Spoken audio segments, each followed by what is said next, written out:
have on things is success is, yeah, it has to be derived from passion.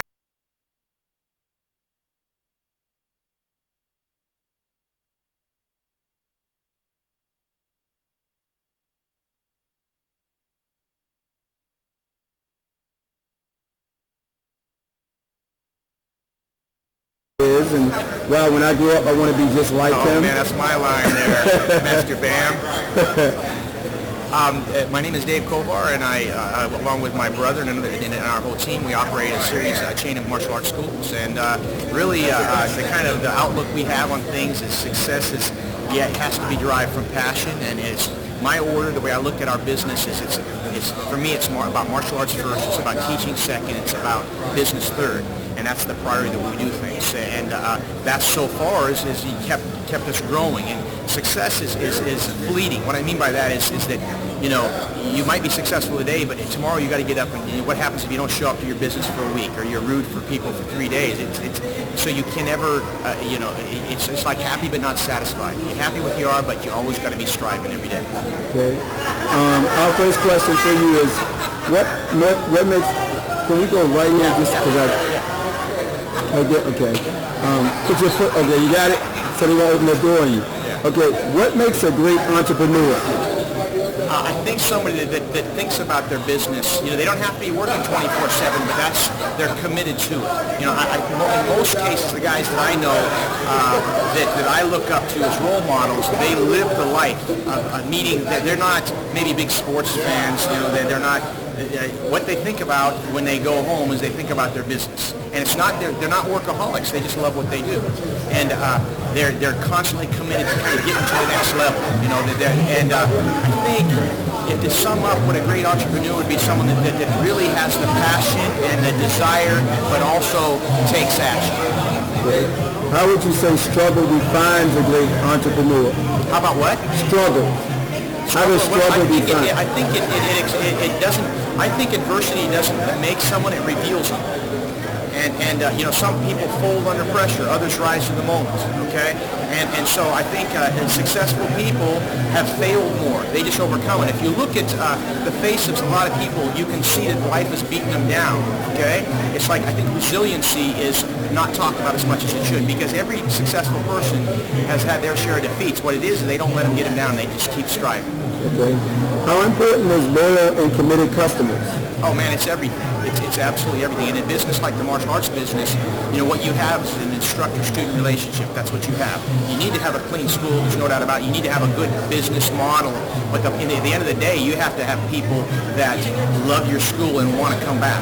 And so that's so loyalty, good customer service is just paramount. It's just crucial. How do you deal with customers when they become disloyal and uncommitted? Well, the first thing you do is obviously somewhere along the lines they lost their vision. You know, they don't remember what originally they got involved for. So what I would do is if I had someone send to be uncommitted, I would try through asking questions, try to paint a picture. Yeah, I try to have them remember why they started in the first place, okay? And try to get them thinking about that so they can kind of re-see their vision. And then I'm also going to ask them, you know, a lot of times if someone's discontinuing training, I want to know why. I might not want to hear it, but I need to hear why they're no longer training. If there's something in my control that I can do better. I take it personal when someone loses interest, I always got to point the finger in my direction. What could I have done better? When do you give up on people? Give up on people, I don't know if that's the right term. You know, like if someone discontinues training, we're going to keep sending them letters until they say, don't send us any more letters. You know, we're going to keep calling them until they say, don't call me anymore. Okay? That's kind of the outlook that we have. And, you know, it's always amazed by, you send a letter to someone for 4 years when they finally eventually come back, you know? Okay, my last question for you. Yes, sir. You didn't see me grow up since I was like probably 20 years old at the first UFC convention, right? Yes, sir. In that little black, what's the place, the little beef house or whatever it was in Bethesda, Maryland, correct? Yes, sir. What is your impression on just my growth and where I'm at? It's been great to see, man. It's really great to see this guy, this young, enthusiastic, vibrant martial artist that, you know, you knew had a lot of potential, and then all of a sudden, you know, he just is working and making things happen and just keep on expanding his circle of influence. But it's been fun to see. Every time I see a picture, I go, man, I know that guy. He's my friend. Yeah. So what can we do if you wanted to say something to my staff to to make those numbers, because we are struggling right now, what would you say to us to get up and... I would say probably the most important thing is that Master Bam knows what he's talking about. Sometimes, you need someone else, the stranger from afar, to tell you, man, is that he's really looking out for you. Your best, it's your school. It's not his school. It's your whole team, man. It's all of you guys. And gather together. The old chopstick thing. You put 20 chopsticks together, you can't break them. Individually, you can do it. Gather together as a team, pull together, you all move the same direction. Great things can happen when the whole team is working together and they're committed to each other. Thank you, sir. I have your picture on my wall, and I pray every day that I can be just like you. Oh, man. I've been hearing that for 20 years, man. Everyone, we have the great Mr. Degenberger here. He's going to give us a brief introduction on some of the things that he has accomplished. Well, I've been doing martial arts since I was a little kid. I'm 60 years old. My dad was an amateur wrestler. My grandfather was a pro boxer. Got started in martial arts in the 50s and have one of the largest martial arts schools in the country. It's more of a martial art university. We do a wide variety of different martial arts, both Eastern and Western, boxing, wrestling, savate, kickboxing, which started here in America in one style. And then we do a lot of Asian arts. We do Afro-Brazilian arts, capoeira, and the jiu-jitsu from Brazil. Been mixing martial arts since I was born, really. So that's kind of my forte. I've done some movies, TV shows, just worked on a little film out in Colorado recently called The Sensei. Love martial arts, the people, the culture. Appreciating cultures from people has been the most exciting part of my martial art career. Okay. What would you say makes a great entrepreneur? A great entrepreneur, keeping an open mind, staying focused at the same time, so it's kind of a balance of the two. Having being willing to take the risk, and if you fail, to pick yourself up and keep going. You just have to keep going. Okay, that kind of like answers the next question. The next question was how to struggle define a great entrepreneur. How to struggle? Yes. How to struggle? How does struggle? Oh, how to struggle. How does it define you? How does it define me? Yes. I mean, through all growth periods, we have times where things are just going bad and not going so well. How does failure? Let's just say that. How does failure? For me, when I enter into something, it's like going to war. So I'm 100. I'm not like there is no failure. Failure is not an option. So for me, it's do or die. I just put my heart and soul into whatever I do. It's 100%. And if I lose that way, I don't have any regret because I know I gave everything I had. Okay. How important is loyal and committed customers? Loyal and committed. Well, I think that's something you have to develop. You have to create the loyalty. You have to deserve their respect and loyalty. So that's something you have to bring about. Okay. How do you deal with those that become disloyal and uncommitted? Well, the uncommitted leave on their own, and it's up to you whether you leave room for people in your life that are disloyal. I mean, loyalty to me is everything. So the ones that are disloyal, I really don't have a lot of room for. Okay. At the highest level of success, would you say that most people like each other, or do they respect each other? At the highest level?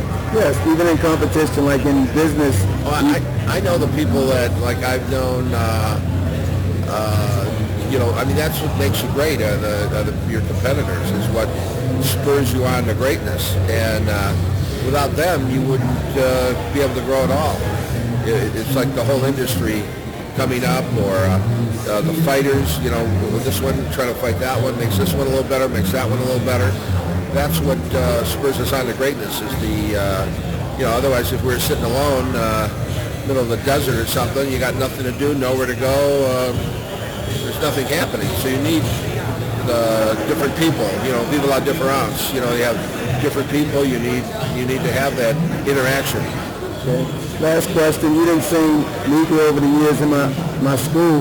what is your impression of, I guess, our organization and myself? I'm sorry, I missed the first part of it. I said, over the years, you didn't see me grow and see the school grow. What would be your impression of myself and our organization? Well, first class, quality, quality, quality. And that's what I love is you put in the effort. You had to put the effort in to reach the greatness, the pinnacle of success that you have.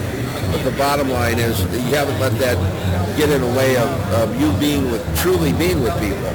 It's not I'm all this, I'm all that. It's you always maintain the quality of yourself as a human being first, and you always show respect, and you always and the love that you have for your art. You can see in your movement and everything you do. You're all it's like you're a total martial artist because of that, and that's what I love about you.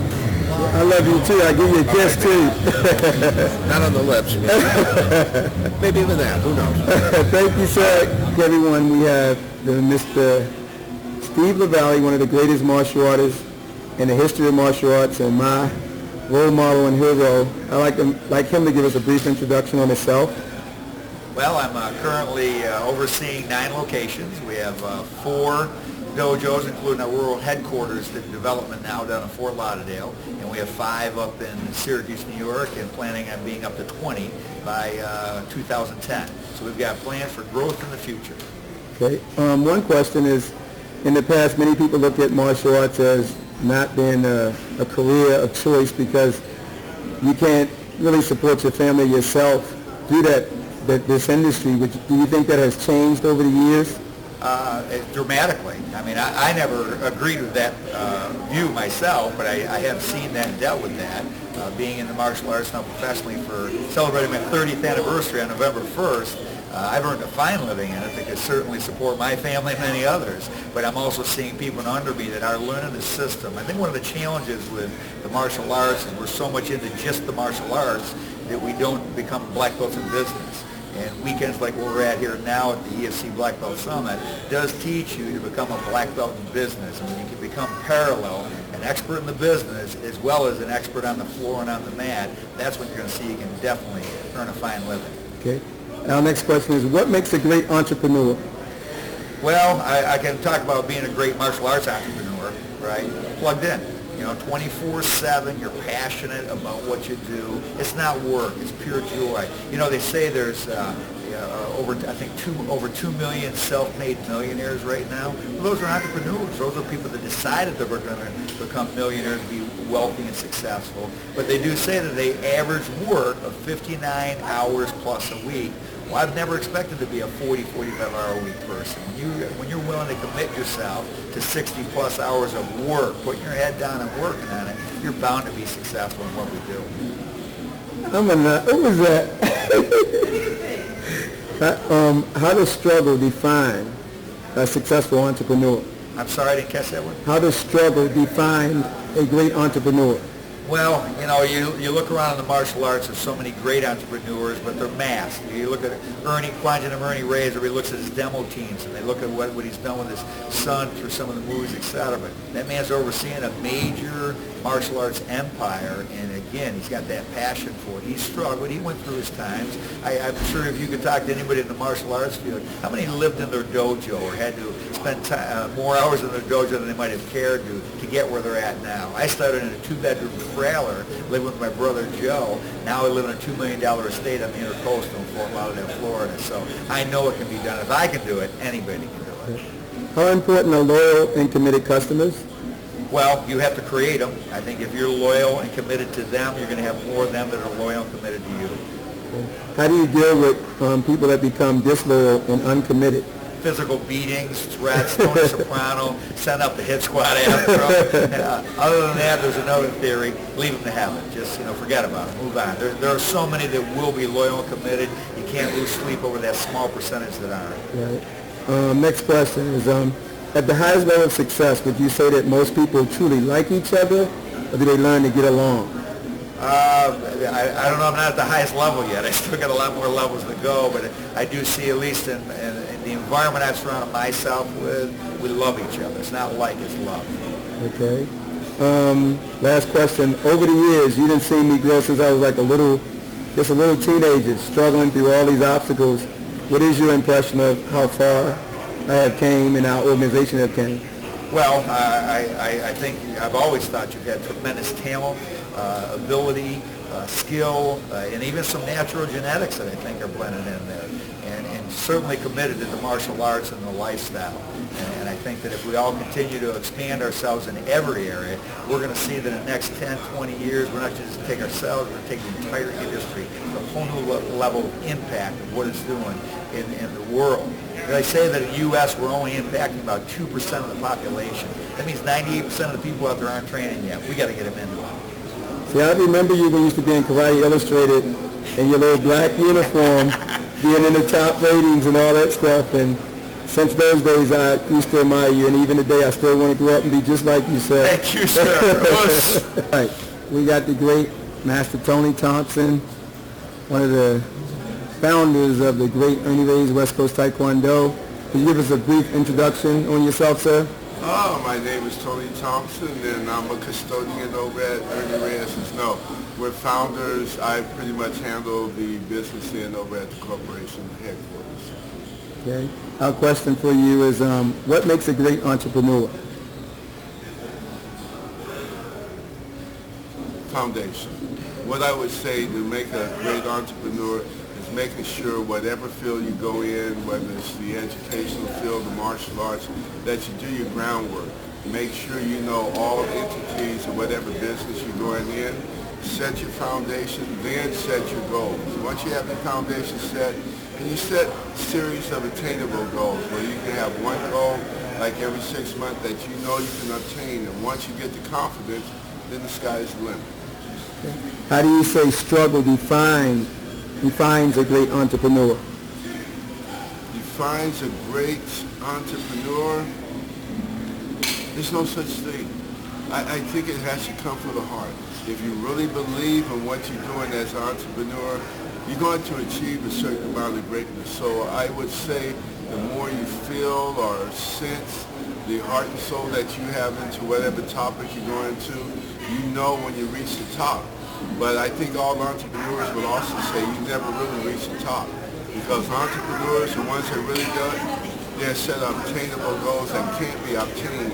But I think that's the drive, to make sure that you keep going until you do obtain that, which never, that's something you always see. An entrepreneur would never retire, would never sit on their laurels. They're always going to keep moving forward. How do you, I'm sorry, go ahead, I'm sorry, sir. Go ahead. How important is overcoming obstacles for success? Oh, it has to be. If you have obstacles, if you have a goal in mind, you have an obstacle, you got to find a way to get around the obstacle. When you go over it, under it, around it, I don't care. But you have to get over that obstacle. Okay. We know that y'all have so many black belts. I mean, they've been with your organization for such a long time. I mean, how are you able to retain black belts for such a long time? Oh, simple. Family. See, we don't run a business. We have a family attitude, a family atmosphere. And it's like Kwajalein is my brother. He's not a business partner, you understand? He's my brother, which means family. You don't divorce your family. You don't divorce your brother. So we don't see it as terms of business. We see it as terms of family, and that's all to it. Once you're a family, you're always a family. Until you die, very simple. What happens with those black belts when they become disloyal and uncommitted? You're always going to have a few, but then I think you have to look back and see why they become disloyal. And once you figure out why they're disloyal, then you can rectify the situation. You notice I did not say problems. If you have problems, they're hard to overcome, but if you have a situation, it's easy to find a solution. So those people that say it's disloyal, you're going to find a few and they just been misled. But apparently they had trust in you from the beginning. Now the question is, how do you get the trust back? Remember, no one gets left behind. Nobody. It's family. At the, I guess, the highest level of competition or success, do you think most people like each other, or do they learn to respect one another? Oh, I think they learn to respect each other. I mean, come on, we have HEA, which is probably the largest martial arts firm, and over the years, it's like I learned from it. and I'm quite sure he learned a lot from West Coast. You know, it's like we have to perpetuate the martial arts. So I don't think it's, you know, I don't like this or I don't like what he does. I think once you get to a certain point, it's how to perpetuate the business that you're in. That's entrepreneurship. Okay. Last question. You've been seeing me grow over the years in our organization. What is your impression of, I guess, myself and our organization?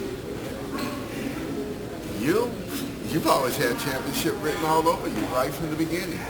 I think it took time for you to realize how good you were, the championship level. But I've seen you grow over the years. I've seen your family grow, your kids grow, and you're right in step with where you want to go. I think if you set your goals a little bit higher, you got the foundation to have greatness. All you got to do is take those steps. And it's like I said before, you're an entrepreneur yourself. If you have to go around it, go around it. If you have to go under it, go over it. Under it. If you have to go over it, go over it. But success is yours, and success is what you feel inside. But you've always been the champion. Well, I ain't tell you, but I want to tell you now, and thank you for everything that you've been doing for me over the years. And without you, I don't know how I would have made it through those struggles that I did go through over the last 2 years or so. Life is good, man. Thank you, sir. Family. Okay. Give me a brief introduction and on yourself and your products, okay? I'm going to show you the products? Yeah, you can do that. Ready, action. Hi, I'm Roland Osborne from Millennium Training. We're here at the convention, EFC Summit. Our products here, we have Millennium Training, which is basically designed to help schools create better retention, more upgrades, and obviously to have a lot of fun in the school. We've got our instructor training kit, which is awesome. Over 200-300 different drills that you can use. We have our Millennium Curriculum, which is the fun extreme forms with the basic weapons and strikes. And then we have our Jump Kick Gymnastics. It's one of our greatest products, teaching students how to do gymnastics but with kicks. So that way we're not just teaching just gymnastics in the schools, we're doing jump kicks and exciting stuff like that. What are some of the things that you have accomplished? In the martial arts? Yes, sir. Well, I just finished filming a TV show with Discovery Channel, which was awesome. Went worldwide. Shown probably on, I don't know, close to 200 million households, which is quite fun and exciting. Competed for about 6 years, doing about 20, 30 tournaments a year, which was a lot of fun, and obviously building some accomplishments in that, winning some tournaments and things like that. That was cool. And now I have 2 schools in Los Angeles, one with about 400 active students, one about 200 active students. So we're getting out there and really helping the kids to achieve really neat things out there and building up our society, exactly what the martial arts is designed to do. I overheard last night that you said you practically run your school through the Internet? Yeah, a lot of times I do about 40 seminars a year, so a lot of times I'm actually managing my schools through the internet, on the telephone, finding out the numbers, statistics, and things like that. So sometimes quite challenging if you're not at the school all the time, but you can obviously get all the statistics and numbers and help those managers really run the schools the right way through that type of format. So do you think that true entrepreneurship is demonstrated by being able to delegate successfully?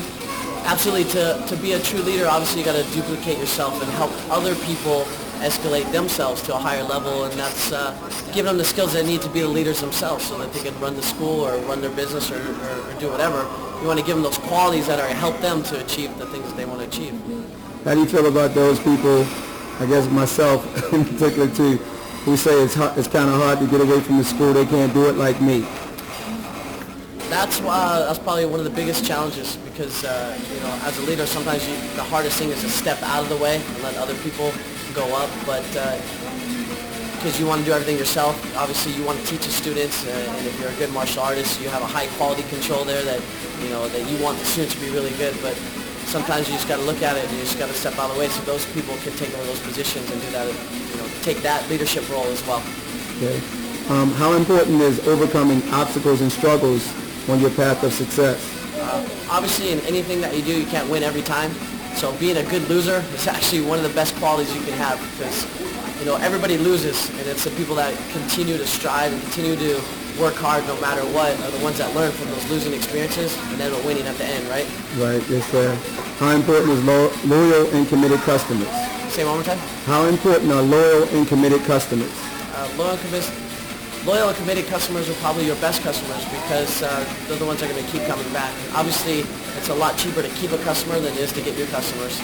So you obviously want to spend time. I mean, you spend a lot of money, a lot of time getting new customers. At the same time, you spend the same amount of time with our retention and keeping those customers all the time. That's super important. Okay. If you wanted to give some words of encouragement to someone who probably have a dream of getting up and being all they can be and really feel stuck right now and feel like they just want to just quit and not do anything, what would you say to them? You know, life is what you make out of it. So obviously, if you're here, you want to make the best out of it that you can. We all go through struggles. There's not one person that wins every time. There's not one person that goes through life without those struggles. So the best thing to do is go out there and climb the ladder of success one step at a time. Every time you do something good, you do something positive, you're climbing that ladder. The ladder never ends. You can climb to the top as far as you want to go. So don't get discouraged, man. Give it a shot. Everybody goes through those times and go for it. You know, be your best. Thank you. 2, 3, action. Hello, my name is Jimmy Pedro. I'm a 4-time Olympian in the martial art of judo. 2-time Olympic bronze medalist and 1999 world champion in the sport of judo. Our first question for you is, what is it that makes a great entrepreneur? What is it that makes a great entrepreneur? Yes, sir. It's somebody who is very passionate about their area of interest, something that they believe that the public has an interest in, and then somebody who's willing to work extremely hard and long hours to make himself successful. How is that similar to your hard training for the Olympics? I think in sport as in life, you're going to have many ups and downs. If you have a goal in mind, it's not going to be an easy road to reach that goal, but it does require an extreme amount of hard work, discipline, work ethic, and the ability to overcome obstacles. You know, when somebody presents you with an obstacle, you need to be able to really refocus and work hard to get past that point so that you can move on and get yourself better. Now, during the times when you had to train for the Olympics, what do you say were some of the best workouts? Could it be the times when you didn't want to go to the gym, or was it the times that you loved going to the gym? Well, you know what? I think that in my career, and it spanned a long time. I started competing when I was 5 years old, and I retired when I was 34 years old. In that whole amount of time, some of the most memorable experiences I've had were actually when I got an opportunity to train and travel overseas and compete against the best guys and work out with the best guys in the world. Any day I was challenged was a good workout for me because I got an opportunity to test myself. And that really motivated me in training when I was up against good opponents, and it made me be my best. I mean, so how did you overcome the times? I know there had to be moments where you just did not want to go to the gym. You just wanted to stay home and, I don't know, just relax. Call it, like, make it an easy day. Absolutely. Many days, many times where, you kind of get stale, or you get burnt out, or you get tired, and you don't really feel like dragging yourself up and going to the gym and getting a practice in or training. And really what kept me motivated my entire career was always trying to keep in my mind my goal. And my goal was to be the best judo player in the world. And anytime I kind of got off course, or anytime I felt as though I didn't want to train, I went back to my goal. I pictured it in my mind. How am I going to become world champion or Olympic champion? And if I pictured in my mind myself stepping up on that podium, that was the positive reinforcement. That was the motivator that got me off the couch or got me into the car and got my butt to practice. Okay. So at this level, at this point in your life, if you're going to be remembered by something that you contribute to the world as a martial artist, what would you like people to remember you by? Well, in terms of my own persona, I want to be remembered as somebody who was very dedicated, hardworking, committed to excellence, and who was the best and most decorated judo athlete of all time. That's my personal memory. However, I would rather be known as somebody who contributed back to my sport and made it and created a legacy of future champions and really brought judo into the forefront and made it a very visible sport where lots of young kids are participating and it becomes a household name as a result of the efforts and work from Jimmy Pedro. Okay.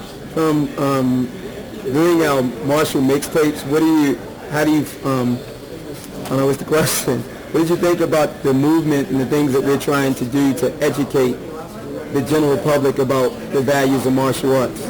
I think, number one, I think it's terrific that you're incorporating both music and martial arts together because, as you know, a lot of folks you pique their interest with the music. It's something that they enjoy every day. It's part of their culture. It's part of their life, and they love it. So to take that element and combine martial arts training with it really just extends something that they already love. You pique their interest with all the nice fancy moves and kicks and athleticism and acrobatics that the martial arts brings, and you're going to enable these kids to be exposed to the discipline of the arts, the culture of the arts, the respect, the confidence, the feel-good feeling that you get from training hard and from accomplishing something. So I think it's a great combination, martial arts, music, and you're really getting them in the door for something they already love. Our last question, if you wanted to give some words of encouragement to someone that probably be having a hard time right now and finding it hard to get up and go and live life and make it a worthwhile life, what would you say to them right now? It's, my entire life, I've always had a positive attitude. Regardless of how tough things got, how bad I was doing in competition, how hard my life got, you know, parents divorced, and no matter what life brings you, it's your attitude that enables you to succeed or to overcome things. So having a positive attitude, never feeling sorry for yourself, knowing that you can overcome anything with a strong mind and a will to succeed. Thank you, sir. My pleasure.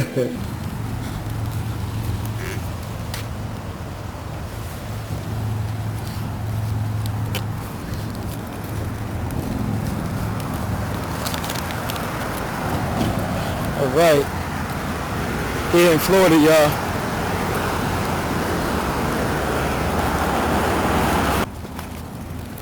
All right. Bringing this weekend to a close in the ESC convention. Great opportunity to come and find out what I need to do.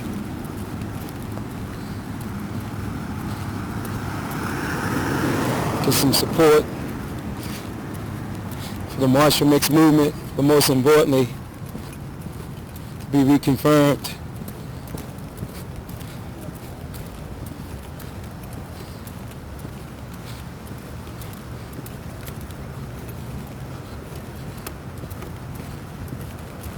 Yep. To have all the things that I need to do to turn the school around, be reconfirmed by the top martial artists in the world. So,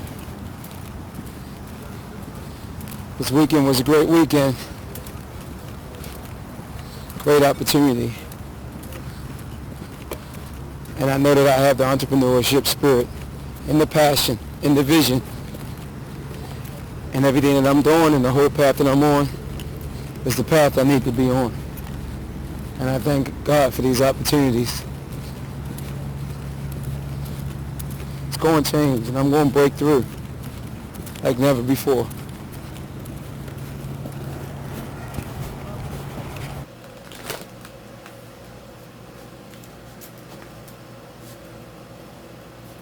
All right.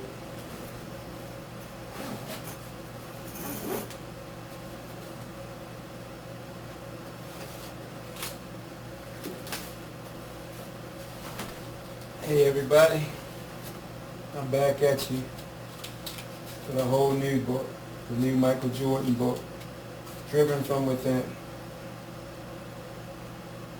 And that's where I'm at right now.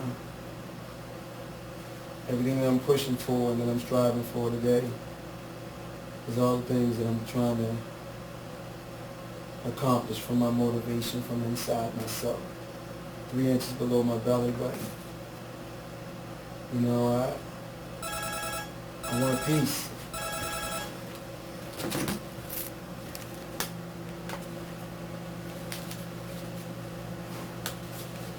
So as I said, you know, it's like Michael Jordan reading this book over this weekend while putting together this entrepreneurship documentary.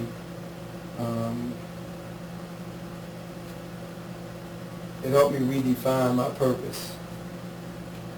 It helped me remember that everything that I strive for is to overcome all the obstacles and pitfalls that have stood in my way all my life. It helps me to also be proud to know that regardless of what obstacles I have had, and regardless of what people had said or did to try to, in a way, turn me down or contribute to the negative energy, I'm happy they did do it, because a long time ago, people wasn't talking about me at all. So from the first day people started talking about me, be it good or bad, that was a far cry from what had happened when nobody was talking about me. And that little dream was from a little kid sitting up there in the projects, looking at a Bruce Lee poster, hoping that people would believe in me. Regardless of on what level, if they talking about you, that means they're thinking about you. And if they putting on any type of energy, that energy is good enough to help you go to that next level. And that's what that entrepreneurship is. That's that spirit of entrepreneurship. You know, my school, Urban Spirit are two separate entities. You know, I'm more than just a Professor Bam. You know, I got a passion. I want to touch the world. I want to touch millions of people. Billions of people. That's right, billions, trillions. I want to go beyond just the BAM's Kung Fu, the BAM's UMAC. My book has probably touched more people, or probably been seen by more people in a year or two than my actual hands-on instructions with other people. The Urban Spirit movement as an entrepreneur allows me to truly express my real passion for changing the world on a more universal level. And in the martial arts, my method of teaching is expressed in that way. The message is still the same, it's just communicated in a different manner and expressed in a different manner. It's like the truth is universal, it needs no support. Well, my message is the same. If I'm in a martial arts studio, I have to say it in a manner that is acceptable by other people. If I'm not in the school and I'm doing this Urban Spirit movement and I'm talking on these mixtapes and I'm, you know, promoting this cause, I mean, as we said, the martial mix, the soul and the whole. There's a deep hole in the world, and we got to fill that void. And the martial mix is allowing us to fill that void with positive energy, creative expression. And that's what I have to remember. And that's what I have to keep on pushing for. That's what Michael Jordan said. You know, you got to keep on, you know, filling the need of people. People are hungry. They're hungry for knowledge. They're hungry for consciousness. And that's what has to be given to them. They're not hungry for a kick or for a punch. That's just the vehicle to tap into the true attributes that's necessary to be the best you can be. You know, you're driving a vehicle, the top of the line vehicle, Mercedes or a Hummer or BMW, Ferrari, you know, the actual workings of the car is beautiful. You know, the external interior of the car is wonderful. You know, it's a beautiful color. Come on, man. If the inner workings of that car don't zoom you down the street and don't ride smoothly, it don't make you feel good, I don't care how good it looks on the outside. If the inside's not working right, the engine and the motor is not working right, then you can forget it. Now, I don't care if you got the engine and the motor. You can put bad gasoline in there all you want to. Eventually, it's going to destroy the car. So what you got to do is put that most expensive gasoline inside that vehicle, and guess what? That vehicle will last for a lifetime. It will last, and it will become an antique. And it will go on for generations and generations. Well, that's what we're bringing back to the martial arts. That's what we bring into the world. It's the soul. It's the spirit. It's the truth. It's the real you that's inside of all of us that must be expressed and can't be, covered up by all these other external things. And this weekend allowed me to see that. My school is just the extension of what my true vision is. And that vision is no different than that little kid that was in the projects, teaching in his room, and going to a community center asking somebody to believe in him. Now, through all that, there were struggles.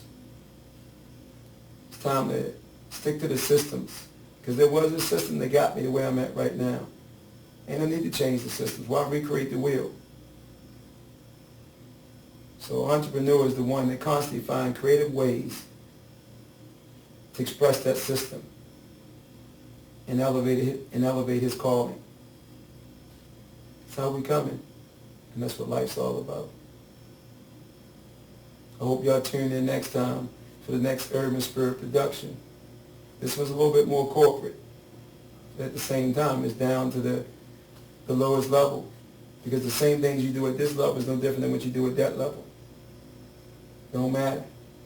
Bottom line is what's inside of you. So let's do it. Let's live it from the inside out, y'all. Till the next time, don't forget God's in charge, and do your very best to find your calling, live your calling, and die for your calling. See ya.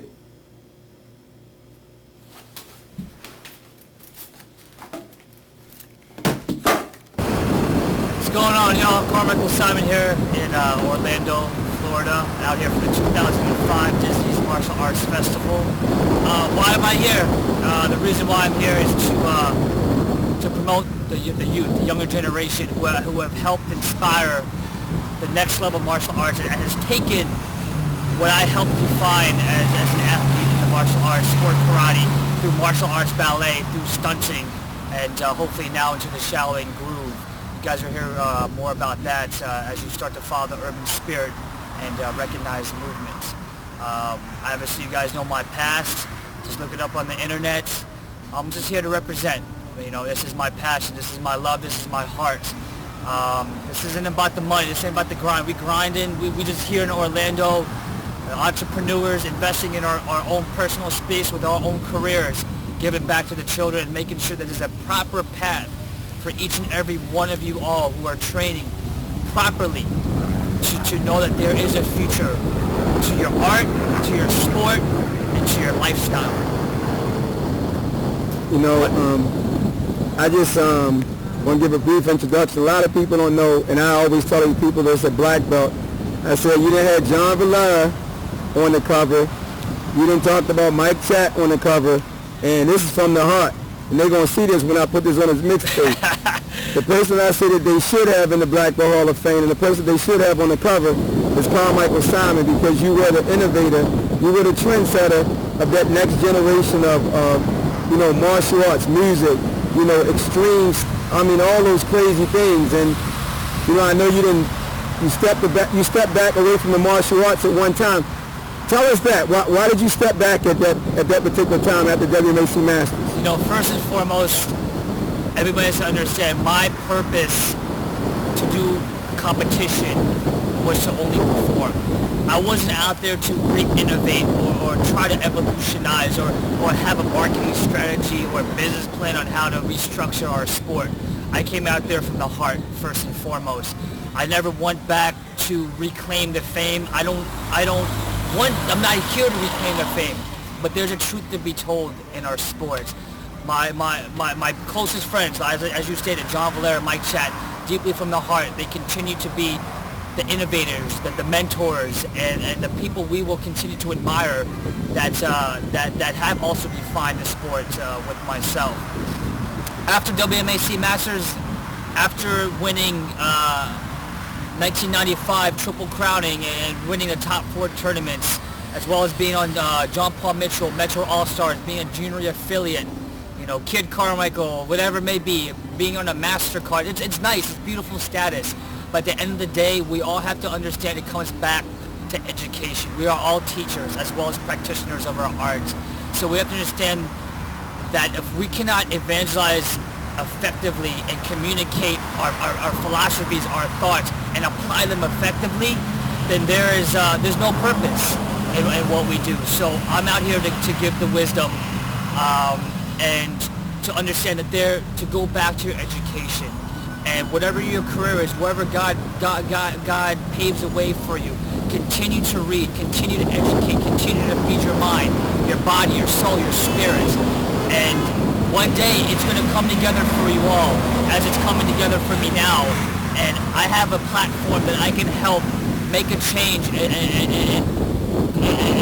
help mold and inspire future artists to come. I left to go back to education to get my diploma, to go and become a positive role model as well as a purposeful man in society. How can I contribute not only to the martial arts, but to a movement of Shaolin Groove, to a movement of urban spirit, as well as a movement to everybody who I interact with daily. If you're in the martial arts or if you're not in the martial arts, everything's all the same. What we're trying to do here is to put what we've learned physically to create our body as visual instruments, so when you guys hear that music, with your ear, you guys can also visualize the beauty of our world. You like my little brother, so I feel like at that time, when you left WMAC Masters, I feel as though the leadership that should have been there to carry you on and come and get you when nobody knew where you were at, we let you down. I feel like you had to find yourself through that struggle, and that's the Carmichael that we see right now. And I mean, am I correct in saying that? I don't feel that. One thing I do disagree with is none of you all let me down. Nobody has let me down through this process. This was a decision I made upon my own. Each and every one of you all out there, promoters, mentors, coaches, are all very passionate. I still love you from the bottom of my heart. Truly appreciate all the time and passion you've given to me. You guys have given me different pieces of the puzzle, and every part of me, please understand, is a part of you. And I love you all for it, and that's the least I can do. And just look at me as somebody, as a mentor for the next generation, and say, you know what, pick and choose. There's good people, there's bad people, there's great coaches, there's horrible coaches, there's great performers, there's horrible performers, but everybody has their purpose. You gotta pick the good in with the bad and mold it for your own. We all are unique individuals. So as you hit that floor and apply your wisdom, that's how you have to remember to keep sharp. Keep sharp by applying every fundamental aspect you learn and express it on the floor, as well as the way you evangelize your thought process, as well as you carry and conduct yourself in your daily lifestyle. And my last question is that, I mean, you done came so far, and it seems like the honesty and the creativity that you in search of, I tell people this is like, he be hanging out in South Central. He was guided by Charlie Lee, the most I'm prominent. In Oakland now. I'm in Oakland, the bottom. In Oakland, yeah. West side and east side Oakland. Give us the spill on that. Why do you find comfort? And we call it the hole. That's what I call it, the abyss. We call it the bottoms. Yeah, the bottoms. That's it. So what's up with that, man? It's life, and there's no boundaries to what we do as artists. There's no boundaries with regards to race, gender, sexual orientation, whatever it may be. So you have to experience life. You got to put yourself in the mix, in the martial mix.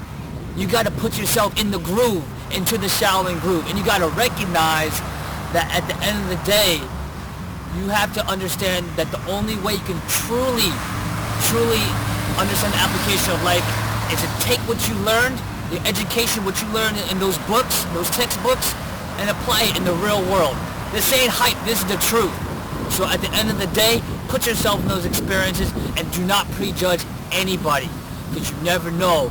Behind the skin here is a deeper heart and a bigger heart that will always embrace you, along with the affiliates that I am working with. So look out for us. We're going to continue to come, we're going to continue to hold you, we're going to continue to support you and guide you through this process, through your sport, through your movement, through your team, whatever it may be. We're just here for you all. So, take it. This is about the truth. This ain't hype. This ain't I'm not even gonna throw it out there. You guys know the big X word. It's not hype. You know, so keep it real, keep it the truth, and just come from the heart. That's all it comes. Come from the bottom of the heart, the whole of the heart. So we got somebody out there right now that is at the bottom, and they feel like the world dealt them a bad hand, and they just feel like they want to give up. I mean, what would you tell them to get up right now and like go on with their lives? What can you say to get that person up? Come on, man, give us something. What I say is this. Take your 15 to 30 minutes a day, and you meditate. You think about your life. You think about, don't create your purpose. The purpose will come to you. You continue to do what you do in your living, whatever you do. If you that young child that's into the hip hop beats, you know, take your time, listen to your beats. But you listen to your beats not on any type of chemicals. Listen to it, understand the beat, understand the snare, understand the bass. Continue to write, create for your own. Whatever you have in your thought mind, apply it. That's all I can say. But you have to apply it positively. And if it does not affect anybody else's personal space, it's all good, baby. But the world's saying you still can't go, man. So, you know, some people... Okay. Push the door. Push the doors over. You know what? There's a movement behind 3 gentlemen right now that's pulling. You know what?